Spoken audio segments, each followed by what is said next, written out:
Good to have you. In Africa, motorcycle taxis are as common as yellow cabs, and that includes Lagos, Nigeria, where ride-hail startup Gokada has raised $5.3 million to grow its two-wheel transit business. Gokada will use the financing to increase its fleet and ride volume while developing a network to offer goods and services to its drivers. And hearing from the horse's mouth, Ayodeji Adewunmi, co-CEO of Gokada, joins me in the studio for more on this. Good to have you, Ayodeji. Thank you very much, Nee. All right. First of all, let's just talk about the financing, $5.3 million for this business. There must be challenges here, but how did you go about this? Yeah, thank you very much, Nee. I think what the business has experienced over the last 60 months has been quite tremendous. So we felt it was important for us to go to the markets to raise capital so that we can obviously expand the number of fleets that we currently have, obviously including the number of drivers, and expand into more services, expand beyond Lagos. Because I think for us as a business, we feel that the opportunity is not just a Lagos-based opportunity, it's a pan-Nigeria-based opportunity, and obviously by extension, we would like to take the business outside Nigeria at some point. Yeah, it's a good development there, as it were. Now, motorcycle ride-hailing app, is there a sizable market for this, given the concerns for safety, as it were? Absolutely, yes. I think when you look at Africa itself, not just Nigeria, you discover that there's a huge infrastructure deficit. And in transportation infrastructure, obviously the two-wheeler are the most accessible, affordable, and available. So we believe that there is a significant market opportunity. We believe that it's a $1 billion opportunity. And just in terms of wrapping that from a numbers standpoint, we think it's a $10 to $15 billion opportunity in Africa alone. All right, that's a very bright prospect, as it were.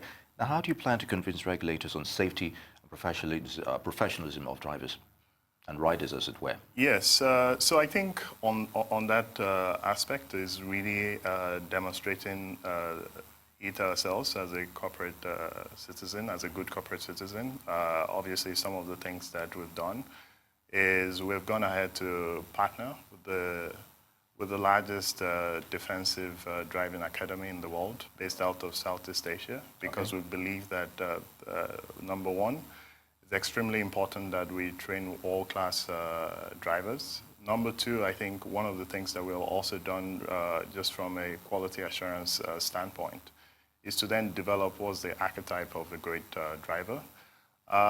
Number three is, even from a standardization standpoint, is very important for the state and the city to have a minimum requirement, even for the vehicles.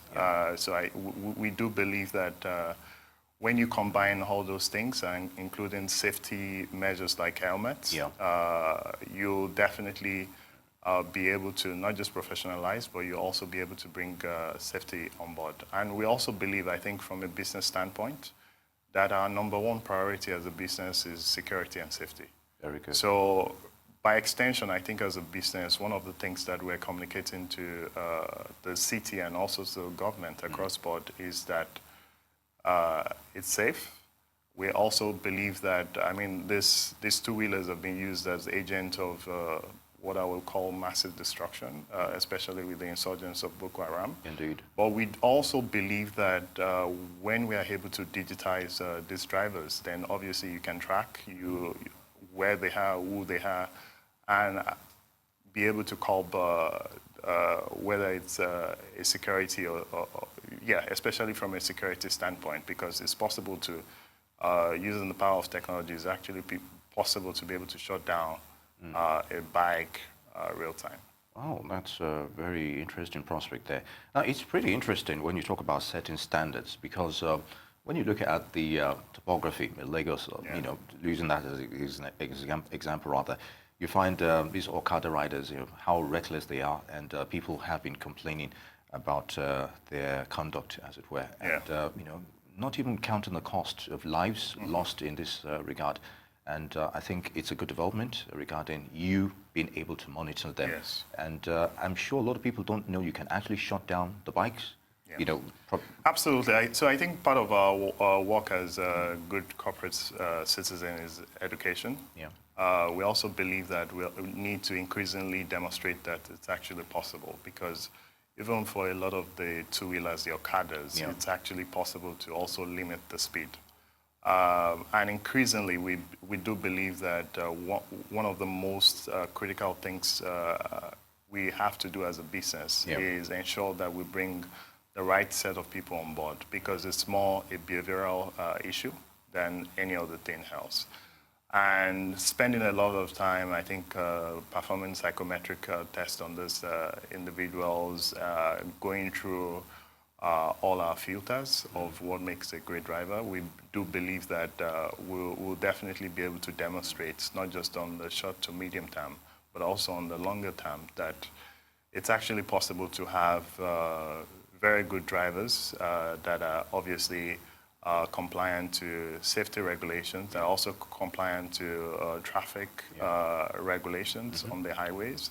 And with that, I think we'll definitely be able to reduce the incidents and accident rates, whether in Lagos or elsewhere. Very good. Now, I'm sure a lot of people would like to know the issue about training as well. You've also dealt a little about that. But Yes. How much is Gokada investing on training, and what type of training? Okay.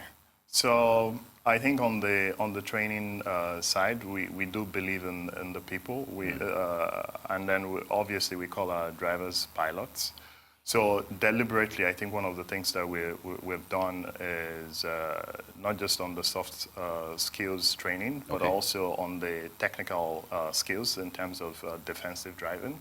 And like I said earlier, we've partnered with the largest defensive driving academy in the world, based out of Southeast Asia, to be able to provide what we call world-class training on the technical side. Yeah. But also on the softer skill side, just how do they then become better people, not just on the road, but in terms of how their conduct.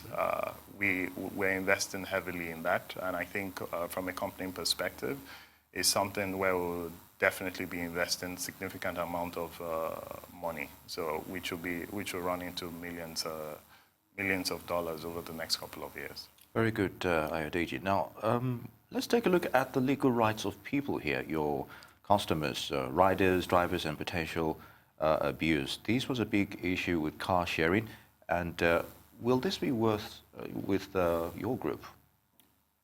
We think it's definitely going to be an issue, but I think one of the things that we, as a business, that we are aware of is we do believe that just from a business standpoint, privacy is very important, and we are going to be very deliberate in terms of how we share information, whether with third party, but more importantly, I think one of the most, we do hold our stakeholders, whether they're drivers, whether they're the passengers, or whether is even the city or the government, that responsibility to say, okay, any data that is shared with us, we'll never or ever share that with a third-party entity. Because we do believe that it's important to guide that vigorously in a way that instills a lot of confidence in the brand. Very good. Now, we hear of this Gokada Club. Tell us a little bit more about that. Okay, so I think, just on the club side of things, is something we've been working on over the last couple of months. Is really a space for the pilots to come in, to relax, to be able to do maybe some laundry, and also to be able laundry? Yes, to be able to do some laundry. Also, all right. To be able to access some basic needs, whether it's food or some other things that will make them very comfortable. Because I think when you take transport out of the picture, the other critical things in surviving in any city is things like housing and also food. And I guess on the housing side of things, some of the consideration is also providing affordable financial solutions to this cohort of pilots that we have, because we believe that inherently when you take care of those basic and essential needs, then people, I think, inherently people are good, and people also have better conduct when those basic essentials are taken care of. Very good. Now, when you talk about a business, especially a people-oriented one such as yours, the people are the most important aspect of it. So, in terms of feedback mechanism on your services, what has it been like from the people? You know, when you take a look at Uber, they have this ratings app. Absolutely. You know, you just rate them. You know, the conduct of the riders, or the drivers rather, or the riders in your case. So, what has been the response like? I think overwhelmingly it's been very positive, and it's also the reason why we've gone on this journey to raise additional capital so that we can grow. I think it's extremely important for us as a business to remain a customer-centric business.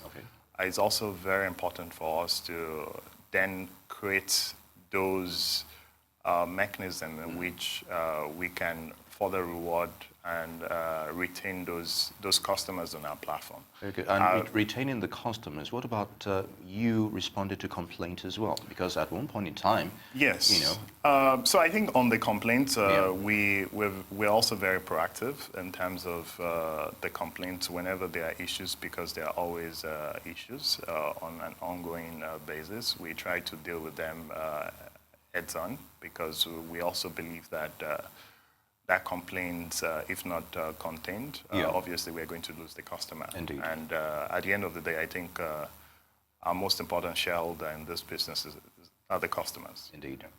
All right, let's take a look at competition. How do you plan to stay ahead? Well, we know Uber came out, and before you know it, Taxify and the others, before you know. So what do you make of that?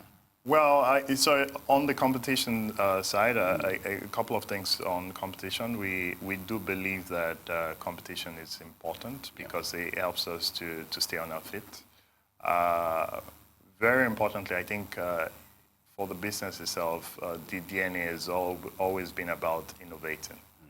We don't claim to be the first, but we claim to be the most innovative player out there. So whether from a product differentiation standpoint or even from a market differentiation standpoint, we place a lot of priorities on those things. And I think as a business itself, we rather spend a lot of time executing on those things that will be very hard for other people to replicate. So we will invest heavily on those things rather than trying to be everything to everyone. You know, competition, we can't just have a monopoly when it comes to businesses such as this one. Do you envisage more of this business springing up, you know, the topography we live in, you know, we still have these traffic situations, and, you know, a two-wheeler is still such an appeal to a foremost point of transportation here in Nigeria, and not just Lagos as well? Yes. So I think definitely there will be new entrants, even for existing players. They're going to evolve very quickly. I think it's a space that is receiving a lot of attention. What I say to people is we're experiencing something similar to what we experienced in e-commerce about 3 to 4 years ago. All right. But having said that, I think for us as well, we definitely want to be part of the future of transportation, not just in Nigeria, but by extension, the rest of Africa. And our vision is just from a mode of transportation standpoint. We're starting with a two-wheeler play. Definitely, we're going into a three-wheeler play at some point, and by extension, we'll explore other modes of transportation, because we do believe that congestion is one of the biggest issues of our time in a city like Lagos. And I mean, our vision at the end of the day is to be able to traverse from one end of the city to the other. Not just the city, but we should feel you in the rural areas. But, you know, that's another issue there. Absolutely. So in terms of rural area, I think at some point we'll get to rural, but I think the opportunity set in the city is staring everybody in the face, and it's really something that I tell you, it keeps government up at night. So we do believe that we have a civic responsibility to definitely take that problem heads on. All right, very good. And finally, how will you recover your cost? I know a lot has gone into this business, and Absolutely. yeah, there's been a low fare service, especially on the riders and and those who are monitoring them, and the business managers as well. Absolutely. So, in terms of the average fare on a trip, I would say to you it's not so low. It's approximately about 900 naira. Okay. Which obviously Minimum. which obviously back of envelope. I think our pilots they're making actually much more money than what Uber drivers or Taxify drivers My are word, making that today. is a surprise. So it's very interesting, and I think one of the things that's extremely captivating about the business is just the enormous opportunity we're actually exploring. But more importantly, I think it's really the impact we've made in a very short period of time. Because when you speak to some of the pilots, these are people that have been able to start building their first home out of proceeds from what they make on our platform, and it's extremely life-changing for a lot of them.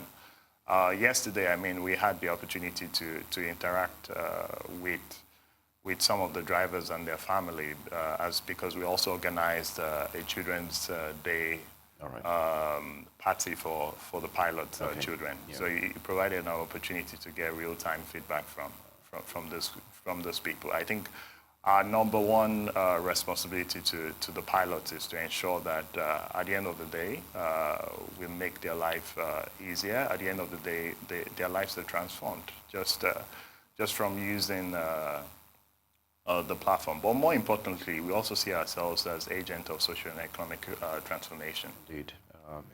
Employment opportunities there, so it's good. Ayodeji Adewunmi, co-CEO, Gokada, a pleasure to have you on the program. Thanks very much. Thank you.